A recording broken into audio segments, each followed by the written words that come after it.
যুদ্ধের আগুন যখন নতুন করে ছড়িয়ে পড়ছে মধ্যপ্রাচ্যে, ঠিক তখনই এসেছে এমন এক ঘোষণা যা বিশ্বজুড়ে আলোচনার জন্ম দিয়েছে।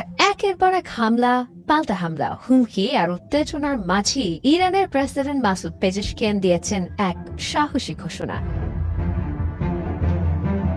ইরানের প্রেসিডেন্ট মাসুদ পেজেশকিয়ান স্পষ্ট ভাষায় জানিয়ে দিয়েছেন ইরান কখনো আত্মসমর্পণ করবে না। কিন্তু প্রশ্ন হচ্ছে, কেন এমন বার্তা দিলেন তিনি? আল জাজিরার তথ্য অনুযায়ী মার্কিন প্রেসিডেন্ট ডোনাল্ড ট্রাম্পের নির্দেশে ইরানের একাধিক লক্ষ্যবস্তুতে নতুন করে হামলা চালিয়েছে যুক্তরাষ্ট্র। মার্কিন সামরিক বাহিনীর দাবি এটি ছিল ইরানের অব্যাহত আগ্রাসনের জবাব। কিন্তু হামলার পর যা ঘটেছে সেটি পরিস্থিতিকে আরো জটিল করে তুলেছে।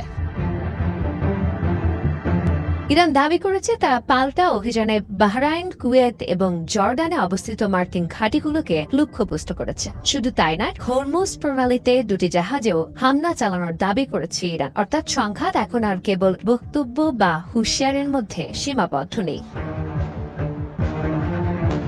এটি ধীরে ধীরে বাস্তব সামরিক মোকাবেলায় রূপ নিচ্ছে। এই উত্তপ্ত পরিস্থিতিতেই মুখ খোলাচ্ছেন ইরানের president Masoud Pezeshkian.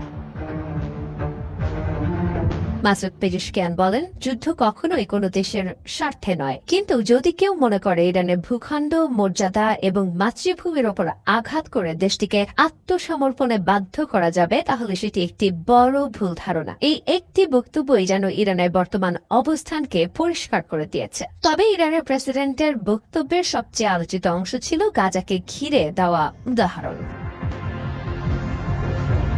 Masoud Pezeshkian আরও বলেন, একটি ছোট উপত্যকা গাজা ৩ বছর ধরে অবরোধ, হামলা এবং চাপের মুখে থেকেও আত্মসমর্পণ করেনি। তাহলে বহু বড়, বহু শক্তিশালী এবং দীর্ঘ ইতিহাসের অধিকারী ইরানকে কিভাবে নতি স্বীকার করানো সম্ভব? এই বক্তব্যের মাধ্যমে তিনি শুধু নিজের জনগণকেই বার্তা দেননি, বরং যুক্তরাষ্ট্র ও তার মিত্রদের প্রতিও একটি স্পষ্ট রাজনৈতিক হুঁশিয়ারি দিয়েছেন। বিশ্লেষকদের মতে ইরান এখন দেখাতে চাইছে যে তারা দীর্ঘমেয়াদী চাপ মোকাবেলার জন্য প্রস্তুত। অর্থনৈতিক নিষেধাজ্ঞা, সামরিক হামলা কিংবা কূটনৈতিক চাপ কোনোটিকেই আত্মসমর্পণের কারণ হিসেবে দেখছে না তেহরান। কিন্তু এখানেই তৈরি হচ্ছে সবচেয়ে বড় প্রশ্ন, যদি যুক্তরাষ্ট্র হামলা অব্যাহত রাখে, যদি ইরানও পাল্টা আঘাত চালিয়ে যায়, তাহলে কি মধ্যপ্রাচ্য আরও বড় যুদ্ধের দিকে এগোচ্ছে?